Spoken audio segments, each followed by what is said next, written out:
You got to help me this morning. All right? You're going to help me this morning? Yeah. Don't want to see silence in the classroom this morning. I don't want you sitting here like this. You need to help me. We do. Okay, all right. You do, all right. Well, I try to. You try to. The only thing is that I like to let everybody else have a chance. Well, you just jump in this morning. I'll pray we'll start. All right. Father in heaven, bless us this morning as we're going hard in pursuit of truth. Ask it in Jesus' name. Amen. 3 John verse 2. Beloved, I wish above all things that thou may prosper and be in health, even as thy soul prospers. If you don't understand science, you can't be in health. You don't know what to do to make yourself healthy, right? You need to understand science of dietetics, nutrition, physiology, anatomy. Is that true? Yes. Is that the core of health evangelism? Yes. No, Christ is, but the knowledge is good. Now, natural science, does it validate natural remedies? Yes. I mean, is there science to say how hydrotherapy works? Mm-hmm. Yes. Okay. Yeah, when I was living in Southeast Asia, if you had an infection in your ankle, they put a red ribbon around your foot, say don't wash your leg for 3 weeks. There's no science in that. Science separates the wheat from the chaff. Tares, same thing. Okay. Science. Now, who read? A nice loud voice. A systematic study of the structure and behavior of the natural world through observation and experiment. Okay, that's it, right? That's the definition. You observe natural laws, the laws that govern the nature. You make a hypothesis, you do experimentation, you get a result. We bring that science down here, do the same science, we get the same result if that's true science. Right? No problem. Now I'll read this one. Education 227. Evolution and its kindred errors. Before I read, is there a danger that somebody may exalt science over the Bible? Oh, yes. Oh, yes. Evolution and its kindred errors are taught in schools of every grade, from the kindergarten to the college. Thus, the study of science, which should impart a knowledge of God, is so mingled with the speculations and theories of men that science, tends to fidelity. Now, if you want to know God, study science, true science. Now, one of the greatest cosmologists that ever lived, Stephen Hawking. Science was his field. When he looked in the mirror in the morning, what did he see? A monkey. Who'll read? We are just an advanced breed of a monkey on a minor planet of a very average star. His science took him away from God. Yes. God's plan is it leads you straight to the throne, right? That's our study this morning. Science. Supernatural. I threw this one in. By the way, I had a friend, I won't say his name, but when I was an atheist, he was too. We were taking a walk one day. He was a scientist teaching at a major university. He said, "You're a dog." I said, "What are you?" He said, "I'm a dog too." Instead of monkeys, he said evolved, coming down from dogs. He said, "He's a dog, yeah, I'm a dog too." And I thought when he gets up in the morning, he looks in the mirror and he sees a dog. He could not understand, perceive, or acknowledge supernatural science. How about you? Attributed to some force beyond scientific understanding or the laws of nature, of or relating to an order of existence beyond the visible, observable universe, unable to be explained by science or the laws of nature. So there are some things that it's difficult to prove in a laboratory. Would you agree? Mm-hmm. Now, empirical, define some terms before we go forward. Empirical is knowledge based on what I see, what I heard, what I experienced. It's firsthand. Aisha went to the store. How do I know? I saw her. Mm-hmm. It's cold outside. How do I know? I experienced it. I felt it. That's empirical based knowledge. Who'll read for us? Empirical, based on, concerned with, or verifiable by observation or experience rather than theory or pure logic. And 2 Peter 1:18, and this voice came down from heaven. Peter's referring to Mount of Transfiguration when God spoke. This is my beloved Son in whom I'm well pleased. Hear ye him. Mm-hmm. Now, I read Peter's account, but I didn't see it and I didn't hear it. Peter did, but I didn't. Neither did you. everything in the Bible is secondhand as far as empirical knowledge. You didn't see any of it. You didn't hear any of it. Right? Jesus said this in Mount of Transfiguration, Matthew 5, blessed are the poor. That's secondhand. You didn't hear him say it. That's empirical knowledge. Whether it's about God or whatever, the definition of empirical, that's it. Here's the problem. The perspective, the angle at which we see things. Now, who read? Testimonies to Ministers. Science, in order to be fully appreciated, must be viewed from a religious standpoint. Then all will worship the God of science. Now, this viewing from a religious standpoint does not take away empirical evidence. It adds to it. And that's going to be our study this morning. Albert Einstein is going to help me teach the class. Now, this man, Nobel Prize winner, physics, this man was a scientist. And I tell you, the supernatural was no problem for Einstein. No problem for me, he said. Who will read Einstein? Let him teach a lesson here. The more I study science, the more I believe in God. That's it. He said, this science of mine is leading me to God. Hawking said, my science is leading me away from God. That's how you judge your science. Now, if you say I sound closed-minded, well, my science says I'm not. Now, Isaac Newton. Einstein took the Newtonian laws and expanded them. But they say Newton was the father of physics, modern day physics. Then Einstein came along and, took these Newtonian laws and expanded them. What did Newton have to say about God? Who read? He who thinks half-heartedly will not believe in God, but he who really thinks has to believe in God. Now, that's a halfway experience. Will take you a long way from God. But an engaged heart takes you right to Him in matters of science. Now, any mathematicians, mathematical geniuses in the class this morning, before you say yes, let me show you the problem. Who can solve it? Not me. Okay, not me either. It looks like that guy can't do it either. Okay, now. Now, is that a simple problem? No. Quadratic equations, logarithms, that's not a simple problem. But is there somebody on the earth that can solve it using science? Yes. Next question. Are there some problems that are very difficult that science can't solve? Yeah. Give me one. I can give you 50 right now. Give me one. Here's one. Wife beating. Can science solve that one? No. Wife beating. Give me another. Here's a woman or a man eating, thank you, divorce. Can science solve that one? No. Most of the scientists are divorced. Really? Here's a man or a woman. 52% of all the couples in America are divorced. Here's a woman eating 3 chickens, or a man eating 3 chickens a day, vomits it all up. Can science solve an eating disorder? No. Can science? No. Science has its limitations. But supernatural science has no limitations. Now Newton again. I stole this, what I said from Newton. Newton could see it. I can tell you there'll be an eclipse in India, full eclipse, in 112 years, 9 months, 3 weeks, 2 days, 7 hours, and 1 second. Boom! Newton's right on the money. Because that's his science.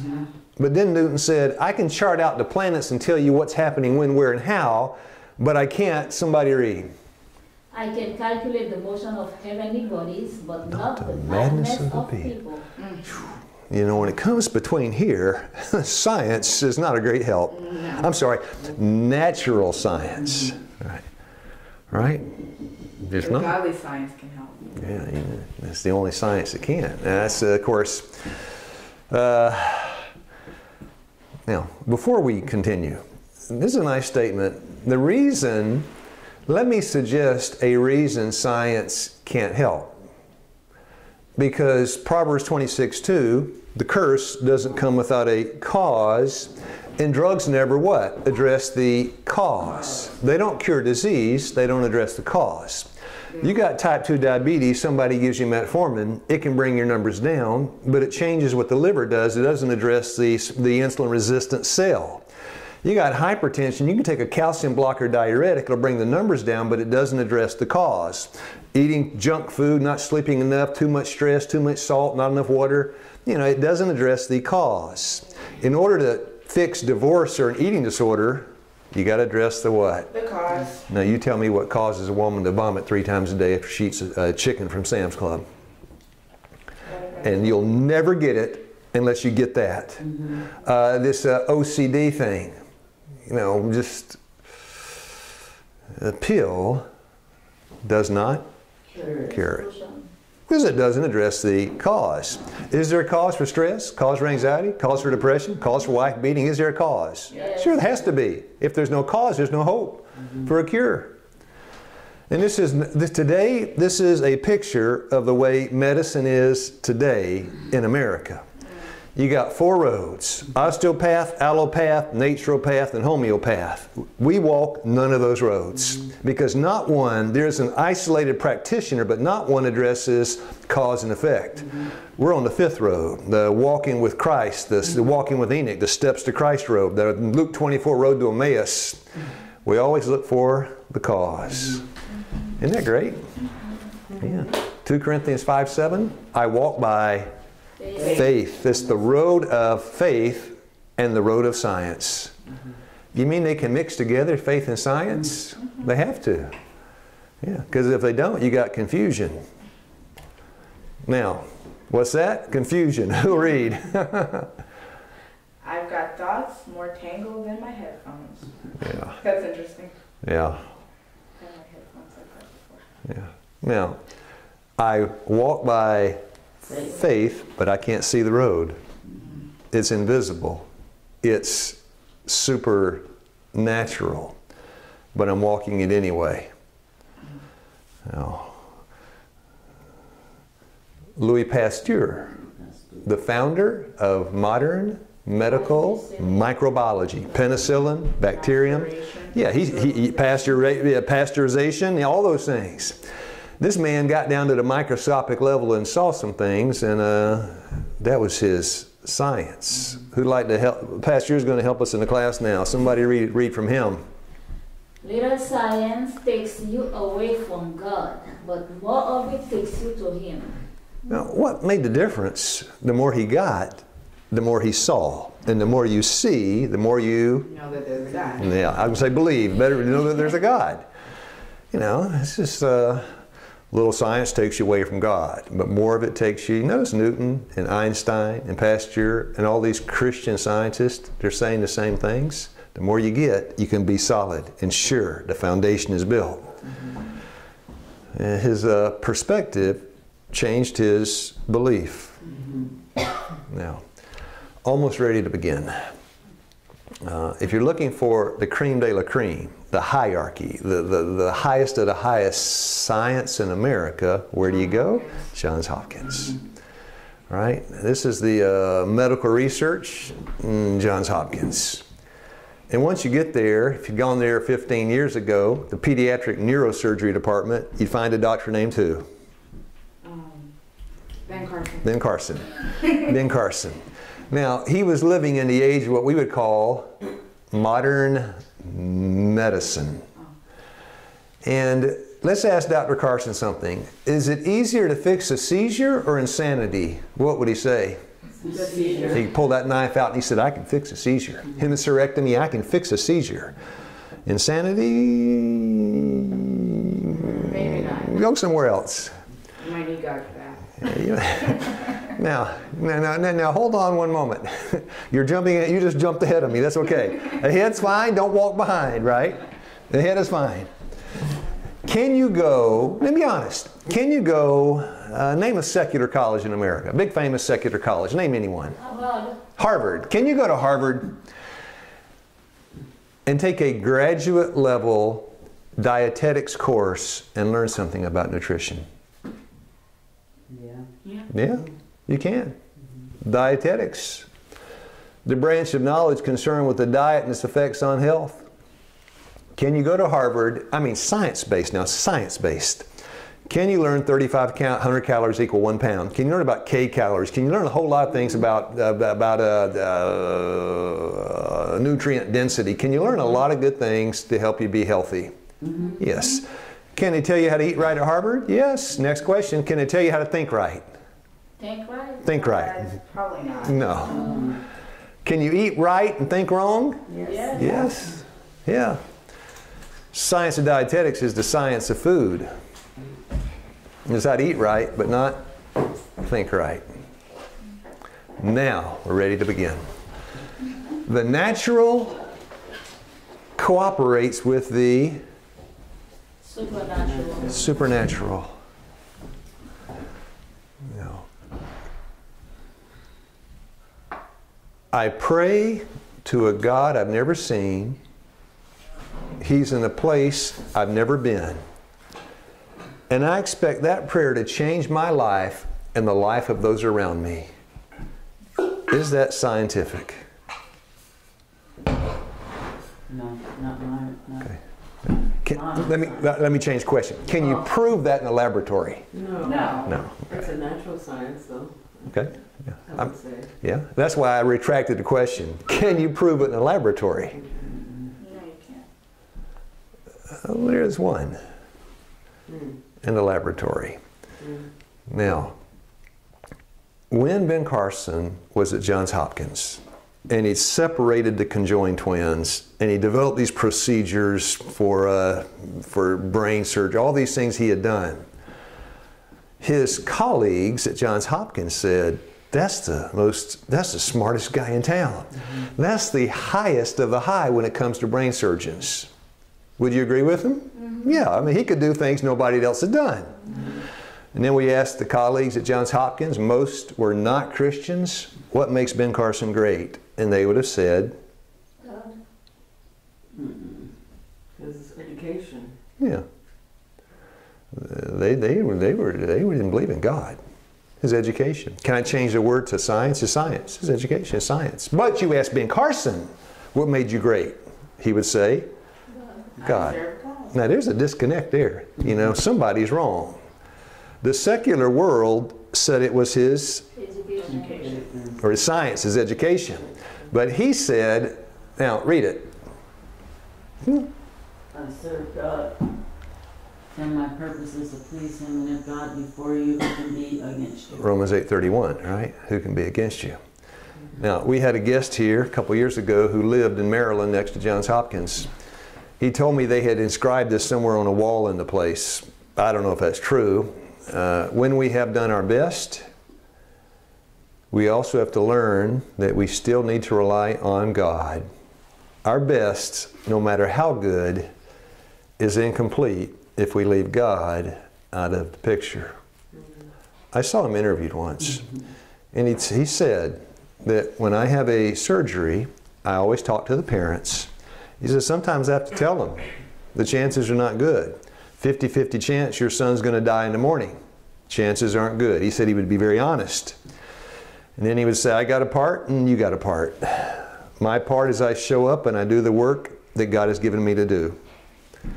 Your part is to the parents, your part is to pray. Yeah, so your part is to pray for me, pray for your boy, pray for... And were the parents willing to do their part? That's health ministry, that's health evangelism. Ben Carson was a health evangelist. He incorporated the science of what? Supernatural or natural? Supernatural. He had the other two though, right? He did both. Next question, Daniel purposed in his heart, Daniel 1:9, not to defile himself with the king's wine or the king's meat. Was Daniel a natural? Was he wiser, intelligent 10 times? Yeah. But was Daniel a natural scientist or supernatural scientist? I mean, did he use the science of nutrition and the science of prayer? Yes. Yeah. Which one gave him success? The prayer. Somebody read. Daniel's clearness of mind and firmness of purpose, his strength of intellect in acquiring knowledge. Now here it comes. Were due in a great degree to the cleanliness of his diet in connection with his life of prayer. Now, was it his science or his supernatural? Both. Thank you. It was both. You got to have both. You want to launch out and do health evangelism, you got to eat a whole food plant-based diet, unprocessed, unrefined. You got to have what Daniel had, both. Is there a place for science in the classroom? Yes. True science. Yeah, true science. Now, I'm not, life is more than food, but it certainly includes that, right? It's seeking, well. So this was when I was a young man. Time magazine came out with a cover, and it said, "Is God dead?" Now, words don't constitute empirical evidence. You get that through experience. So what somebody did when they saw that "Is God dead?" this is what they did. Went out and put a sign up. To an atheist, that means nothing but vandalism and defacing property. That doesn't convince anybody of anything. Will you agree, right? Somebody stick that doesn't convince anybody, because words don't constitute empirical evidence. So now I would like to give some empirical evidence to show there is a God. Now prayer, I agree, Sister Aisha, you're right. You can't prove that in a laboratory. At least I haven't seen a laboratory you could prove that in, except maybe one, because prayer is not science as the world defines science. But is your experience scientific? Yeah. Yeah. Now, I got this in Armenia. Remember I showed you some pictures of Armenia the other day? This is where I got this experience, empirical. And I'll show you some pictures I didn't show you the other day. In World War II, Turkey tried to exterminate the Armenians on the planet Earth. And that involved a lot of harsh treatment to the Armenian people in Armenia. This is the war monument outside of Yerevan, the capital. And the country had been through a lot of difficult times. And of course, that's the picture. I got invited there to do the health things. Showed you that the other day, where it was Azerbaijan, north of Iran. It's slap dab in the middle, Georgia, Turkey, Russia. And there was Mount Ararat, but I don't think I told you the other day, Ararat, you know, is where the ark was landed. You knew that, right? The ark landed there? Sister Mara, don't say anything. The ark landed? On Ararat. The Bible says that. The ark set down on Ararat, and that's Mount Ararat. If you're ever going to go to Turkey, yeah, why not go up and look for the ark? You might find it, right? Is it still there? I guess it is. Noah's Ark, yeah, up there. I'm sure it didn't decay. Well, I found it. You did? Yeah, it took some searching too. You look like you don't believe me. Now, Sister Addie, she said, I'm not believing it until he shows me some evidence. Yeah. Are you saying that? I'm saying she's just gullible. Are you gullible? You know, I am. I've got a picture. You want to see it? Sure. Now, you tell me I didn't find the ark. Did I find it? No. Yes. Really? I found a polka dotted ark. I found the ark. There it is. And then, of course, I found this, and I found the Armenian church, and this was the law entitled, basically what it says, you can't preach in the territory of Armenia. And so Pastor Hart, who was the president of the mission then, he told me, he said, the meetings we've invited you to do, you can't mention God and you can't say anything about the Bible. Now that puts a crimp in health evangelism, because you got the health, but not the, you got the natural, but not the supernatural. So, okay. So there's a worship service they were having. The back of that guy, there's another picture of him. He was a translator. He was the son of the house, the lady and the man where I stayed, that was their son. He was a medical student back then. He's a doctor today. His English was excellent. He was the translator. Pastor Hart told me, in Armenia, you don't talk about God unless you're the apostolic organized church, unless you're on private property and you're responding to a question. We held the meetings in a private hall, some of the folks that came. We had old, we had young, we had different ones. And they came. And then the first night, I guess the subject, I don't know, osteoporosis, bone density. Second night, how to prevent breast cancer. Third night, hypertension. Fourth night, fifth night, and just, anyway. Last night, my last night there, I got excited. I'm going home the next day, see Darlene again. Last night there, I tell the people, you know, you want to be gracious to the people. Thank you for inviting me. I'm glad to be here. It's a blessing to come and share some simple things on health. May God give you may you have rich health and this, that, and the other. And I said, before I'm leaving, I'm flying home tomorrow to see my wife. Any questions from anybody before I leave? And most, they didn't ask me any questions there. That night, a lady, the back left on the back row, probably 200 people there, mostly women, raised her hand up, stood up, asked a long question. The guy translating, his name was Samvel. I call him Sam. He listened and he listened and he listened. He looked at me. He said, she has a question. Listen and listen. And then he asked me, it's personal. Do you mind a personal question? I said, tell her to go ahead and ask. And then she gave her a long question. He looked at me, and this is what he said. He said, this is her question. The first night you came in here, you said you were a drunk, now you were sober. The second night you had no friends, now you had the best friends. The third night, the worst health, now you got the best health. The fourth, you had no work, now you got the best work. The fifth, you got the worst marriage, now you got the best marriage. Her question is, what made the difference? You never said what made the difference. I looked at the pastor sitting on the front row, Pastor Hart, and I said, this is your building, and that's a question. Can I give an honest answer? He said, go right ahead. I walked over to my computer bag and pulled out what? Bible. Now, even though it says Holy Bible in English, those people know what a Bible is when they see it. I pulled that out. I pulled it out, put it behind my back, and I said, now you ask her a question. Ask her if she really wants to know. Right there, yes. And those people in that church gasp. This is it. This is it. I said, this is it. The day I started reading this, my life changed. Now, my life changed. Now, you, 7, go back in time 40 years. You see me sitting in a bar, Manuel's Tavern, with Darlene, 4 pitchers of beer on the table, eating a big old fat steak burger and steak fries, and watching football on the monitor on the wall. And you open the door of that bar, and you yell in there, Kayla yells in there, are you having a good time in there? And what would I have said? Yeah. Oh, yes. And you said to me, I want to trade you an oat burger for that big old steak burger. I want to trade you some soy milk for that pitcher of beer. What would I have said to her? You are totally crazy. Yeah, something like that. Like that. Yeah, you're killing me with that kind of talk.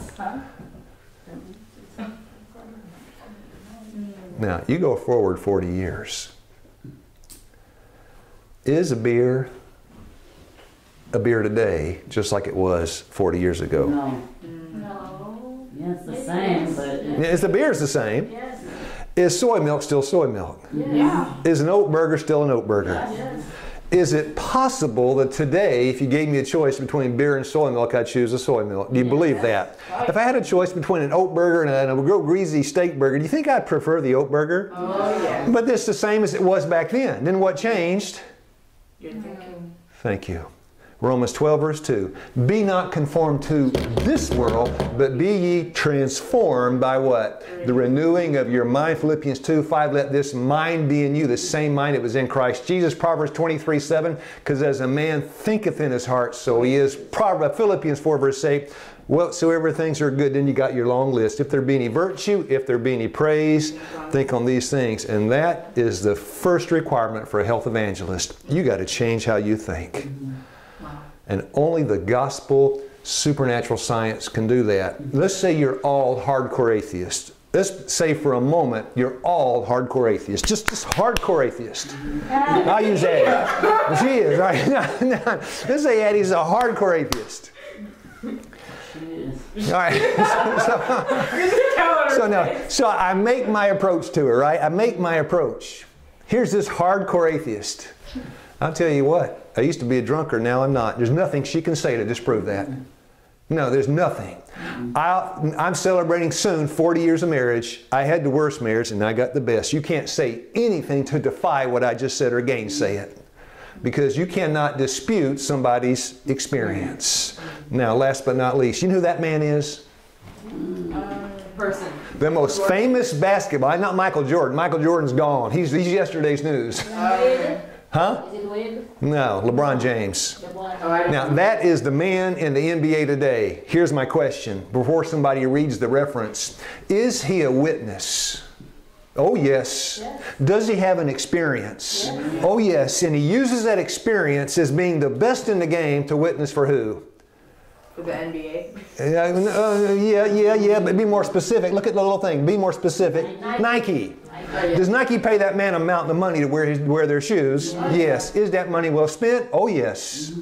He is a witness for who? For Nike. And that's their slogan. We are all, Witnesses. and I agree, we are. That's Isaiah 43:12. And ye are my witnesses that I am God.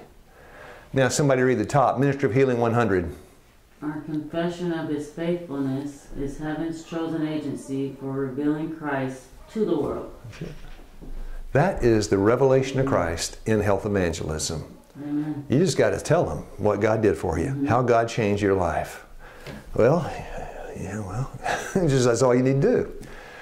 And the Lord will do the rest. Now that kind of machine measures what? Your eyesight. eyes. Now wait. You're physical or spiritual? Physical. No, you're a physical. Now, there aren't many chapters in the Bible, not many, where from the first verse to the last verse, it's all dedicated to one incident, event, or subject. Genesis 24, the marriage of Isaac, there are some chapters, there aren't many. John 9 is one of those chapters from the first verse until the last. John 9. It's about a man who was Blind. and he said, once the Lord restored his, he must have been a health evangelist. Once the Lord restored his sight, John 9:25, well, there's one thing I know. I once was, but now I see. That's all he had to say. Wow. Who healed you and this, that, and all this dispute and all this dispute and Christ is on you. And he said, well, I only know one thing. I was blind and now I see. And the Pharisees could not say or do anything because there was a witness for what? Supernatural science. And that's the supernatural. I'll pray, we'll be done. Maybe one more. Oh, no, I forgot. I added one more. Isaac Newton. Let's say Isaac Newton finished the class for us. Somebody reading. The judge is pleased with simplicity. And so is God, right? It's simple. The kind of testimony that supports supernatural science is very simple. I was, and now I am. John 9:25. I was, and now I am. You can't talk about God in certain parts of the world, but everywhere in the world it's legal to say, I was, and now I am. I'll pray. Our Father in heaven, we were, but it doth not yet appear what we shall be. 1 John 3:2. But when you appear, we know we're going to be just like you. Do a work in us that we'd have something to share with others. Ask it in Jesus' name. Amen.